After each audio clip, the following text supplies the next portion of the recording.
Let's do that again. Good morning, everyone. And happy Workers' Day to each and every one of you.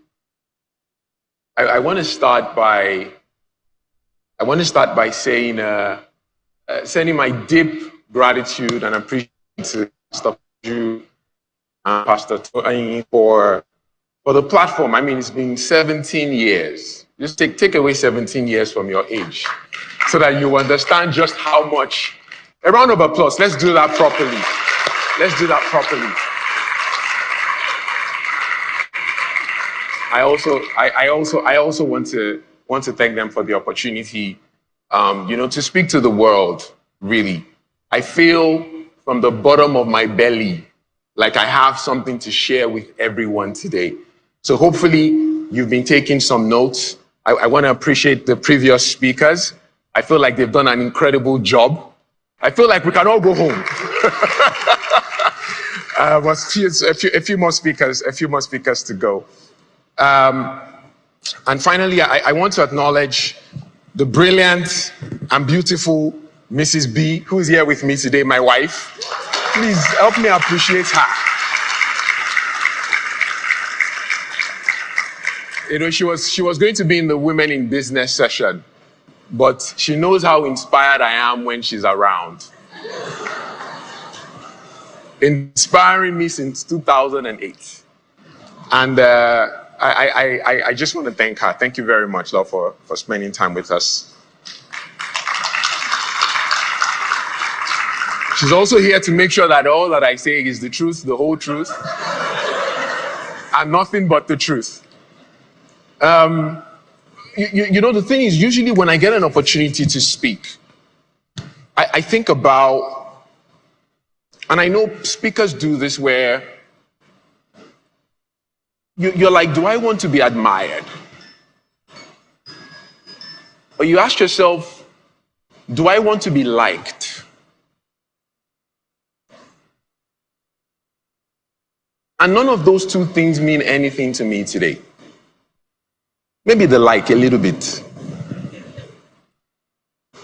The most important thing is I want to be heard. And I want you to consider the thoughts that I share with you today.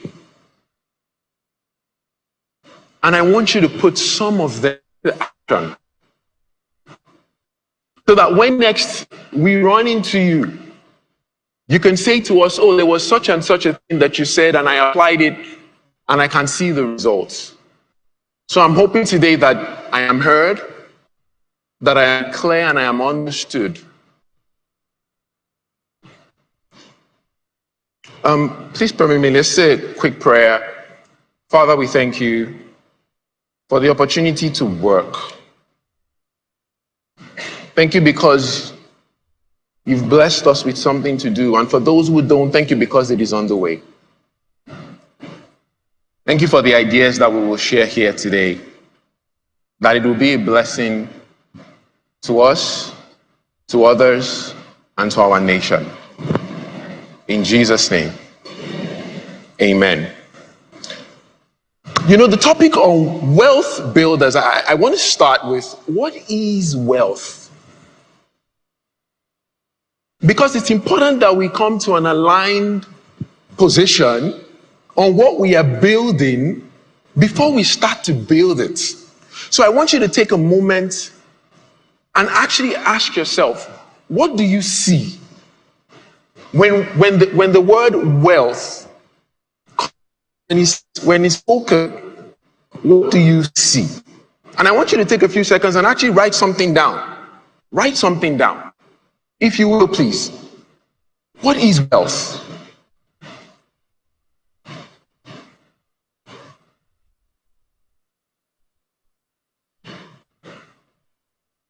When I have conversations with people,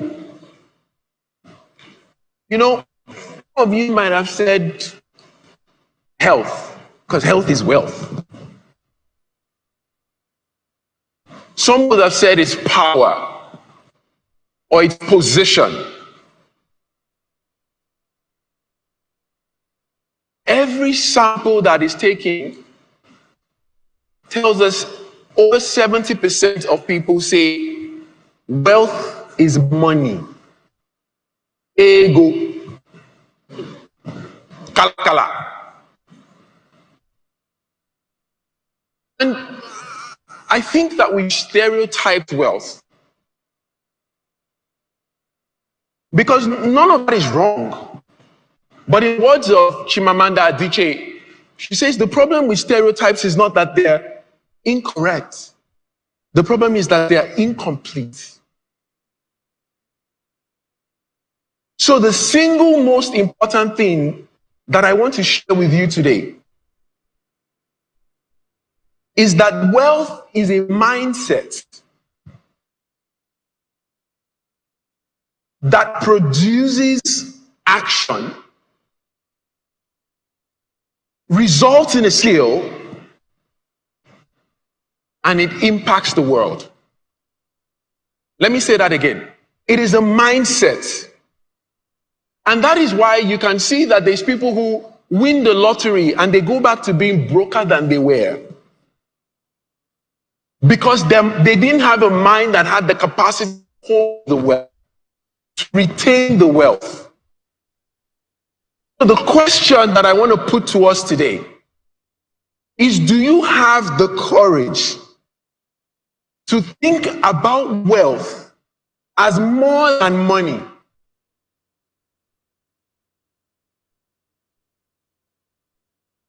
Because that is a critical part to you even starting to build it.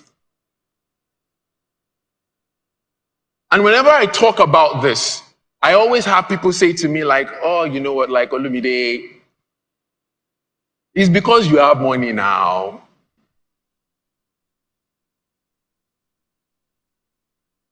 In 2008, when I finished from the prestigious Obafemi Awolowo University, he left it out, it was there, prestigious.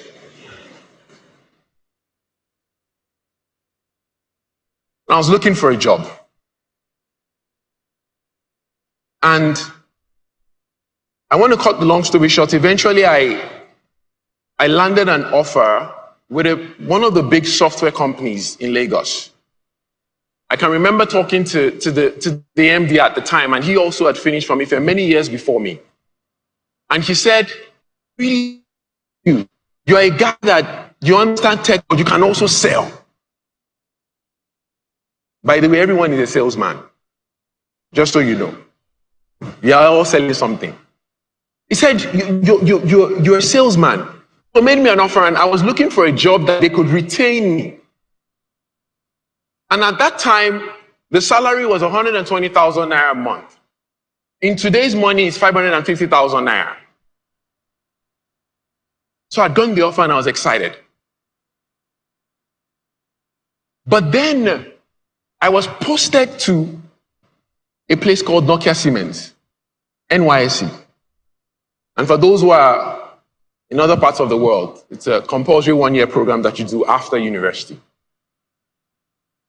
So I ended up in Nokia West Africa, which was the mobile phone business, not the network business. And one thing led to another, and then I was in a room with a man, Manoj Changrampat, amazing manager. And he asked me questions. It wasn't even about tech. It was about music, and then he made me an offer for a job. I remember I already had system specs, 120K. And he said, how much do you want to earn? For some reason, I said 50K.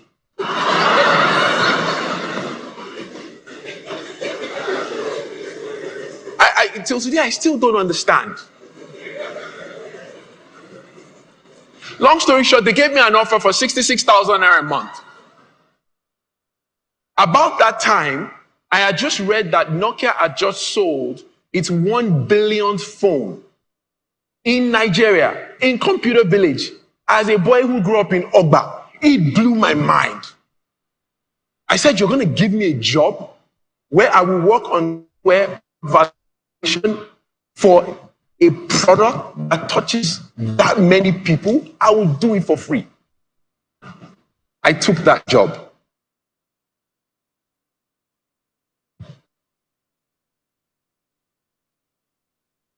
I want to talk about mindset today. Because the rest, as they say, is history. I was 28 and I was the youngest chief marketing officer of any global company at Nokia. By the way, it was a contract job. I didn't even add that. So I left a 120K full-time job for a 66K contract job because I was not thinking about money.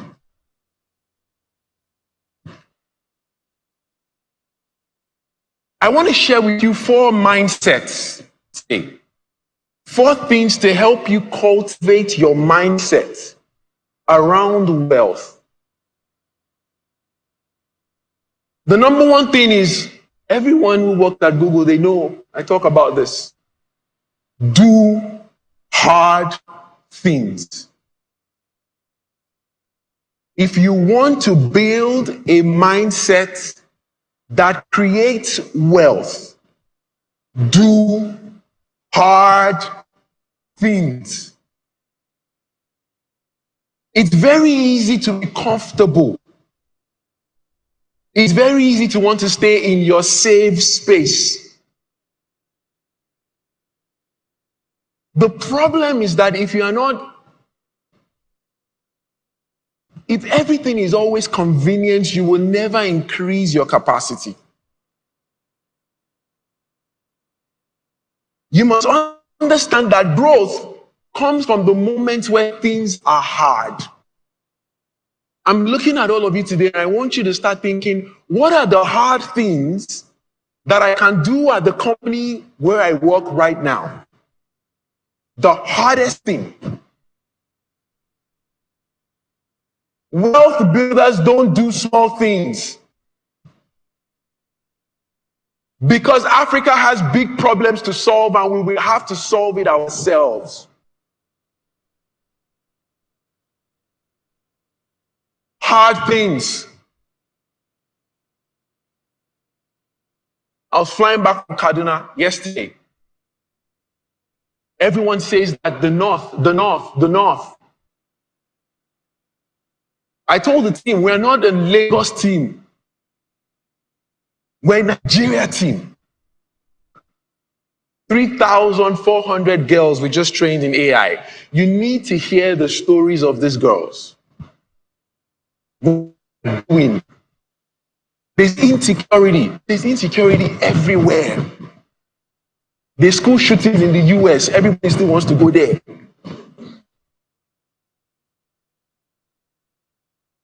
We have to solve problems. And we have to be ready to do hard things if we have to solve those problems. Because I have news for you. Nigeria needs you. Africa needs you.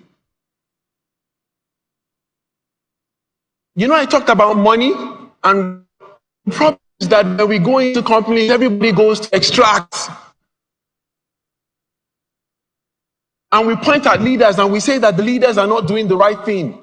And yes, you do have a point sometimes. But Albert Einstein said that you cannot fix a problem with the same kind of thinking that created it in the first place. Extract. So you work at a company, extract. What problems are you solving today?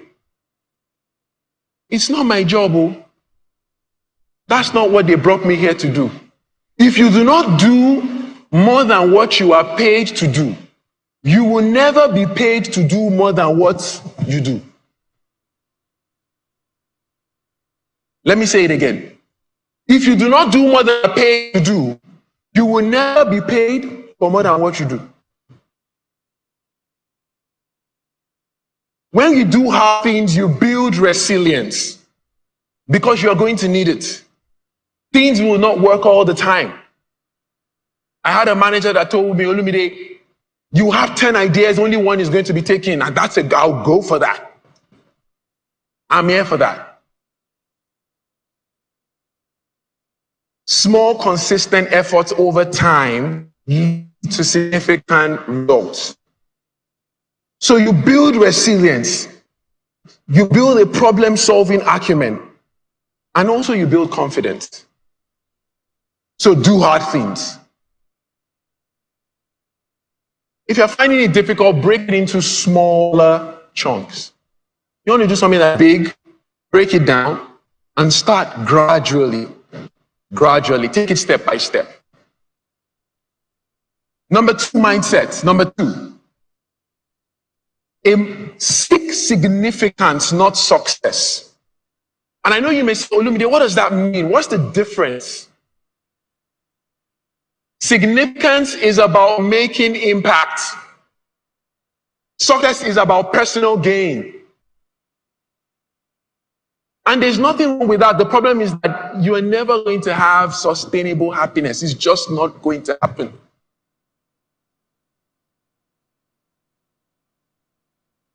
Success is often defined by external achievement. So don't just desire to make a living, desire to make a difference. Make a difference. I couldn't sleep. Oh, even gone to university, is now building dashboards. I couldn't sleep. I told Bayo, my friend, Dr. Bayo, I said, how can we get more girls? That's what technology is about. I know people talk about Google. We have 250 products at Google, 250. We have 9 products with over 1 billion users. We have 3 products with over 3 billion users. There's 7 billion people on the planet. But that's not the cool stuff. The cool stuff is the stories behind what those products do. And that is why I do what I do. That gets it in the morning. What gets you out of bed in the morning? Other than the paycheck. Find it.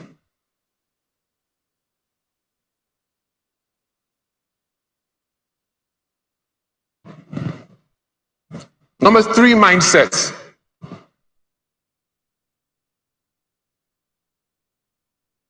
Have a mind to collaborate, not compete.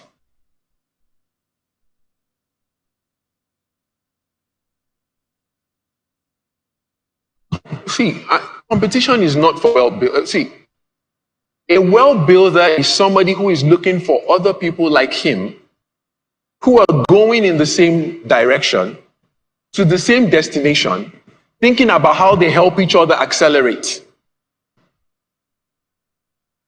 So to build wealth for society, organization, and self, have a mindset that is geared towards working with others towards a shared goal.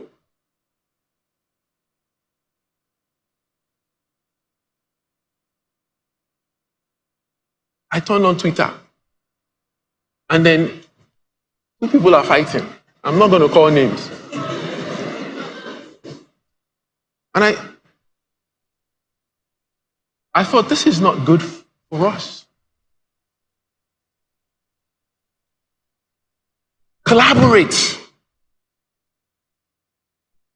Who can you collaborate with? What company can you collaborate with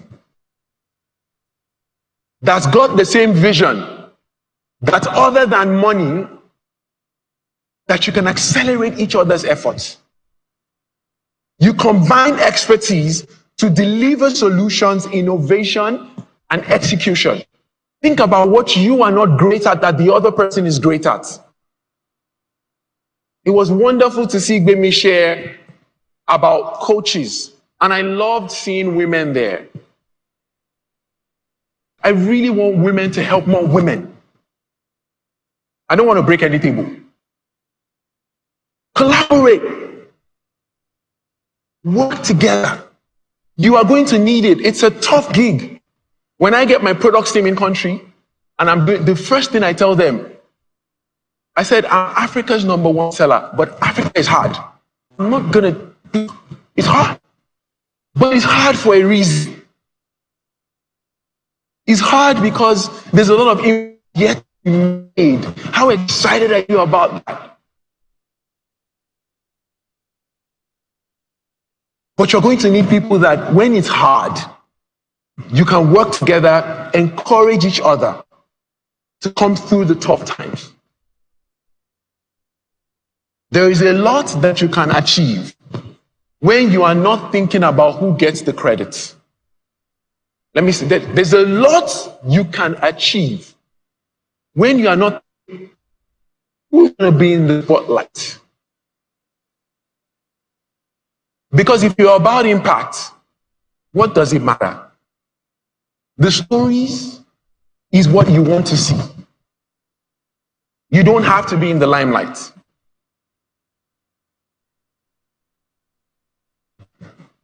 If getting credit is more important to you than delivering impact, you are in the success business, not the significance business.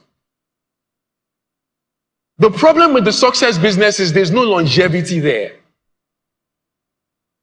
You'll be here today and gone tomorrow. I'm not saying literally, but there'll be no legacy. You know, every day what drives me is I want to have stories to tell when I'm 70. When Nigeria is one of the top 10 economies in the world, and how I contributed to it, what my role was in it, what stories I can tell my children, my grandchildren. Isn't that a fun picture? Isn't that an inspiring picture?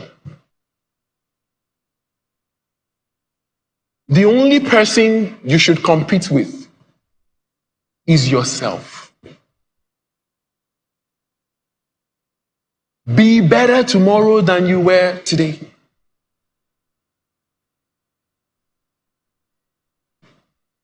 And maybe the problem statement. You're competing against the problem. We're competing against gender inequality. We're competing against non-inclusion. Why should somebody have to learn English to get on the internet? Those are the things that keep me up at night. That's what we compete against. Finally, to be a wealth builder, you need to have the mindset of an owner. We talked about this. Jimmy talked about it as well. It's not your father's business. That's why you're not. That's not, you can be that, but that's not what wealth builders do. They think big picture. Nelson Mandela once said, there is no passion to be had playing small. Big picture thinking. They manage company resources. Every money that is spent, they think about it like it is their own. You have to think like an owner. They're always thinking about the customers that they serve and how they can improve that. Do you know that a satisfied customer is no different from an unsatisfied customer? Research. Customers want you to exceed their expectation. So you have to be thinking every day about how you solve problems they don't even know they have. Hey, you have a problem. Hey, I have the solution. Impact. The value will, the money, the least, it comes. It's only a tool.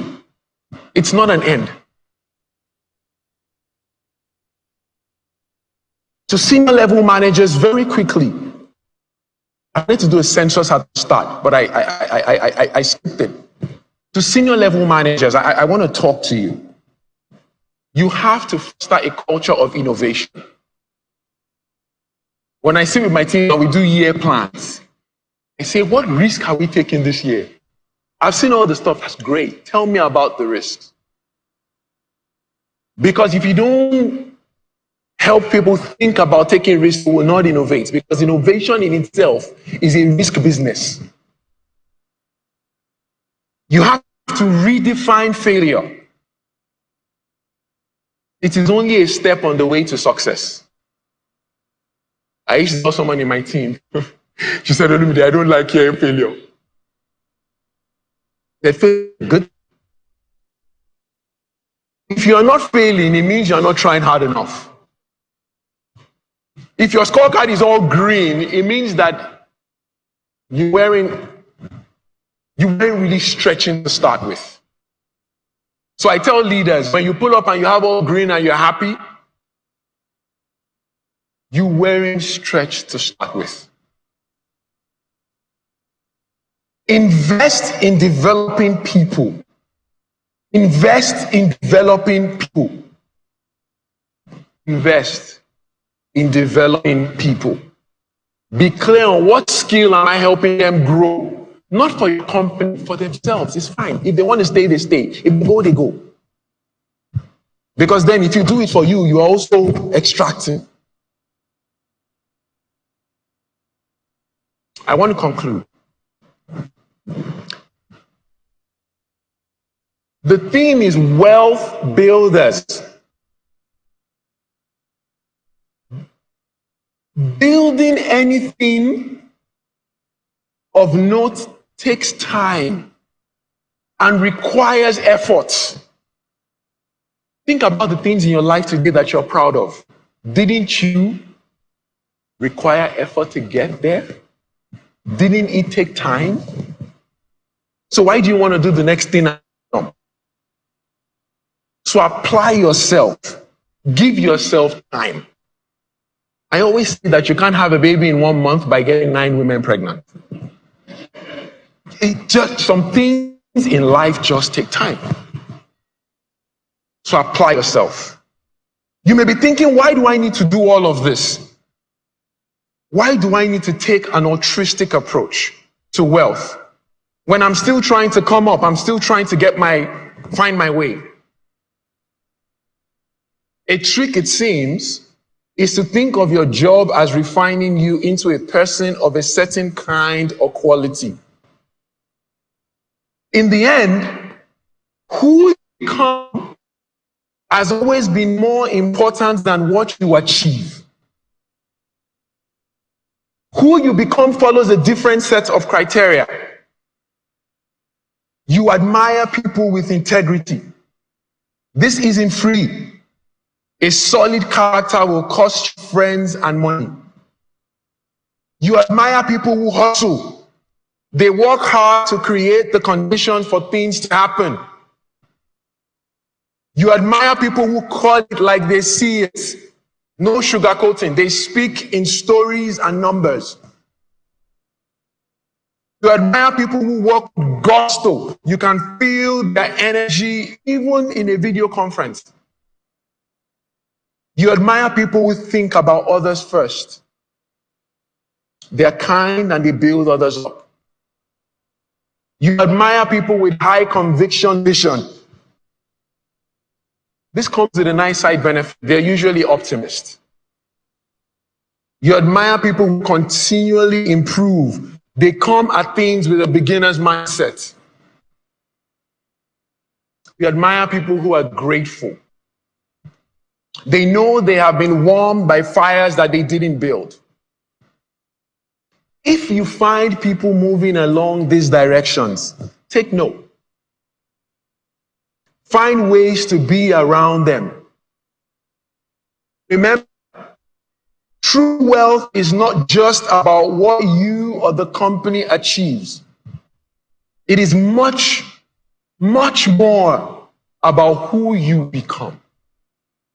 Thank you very much.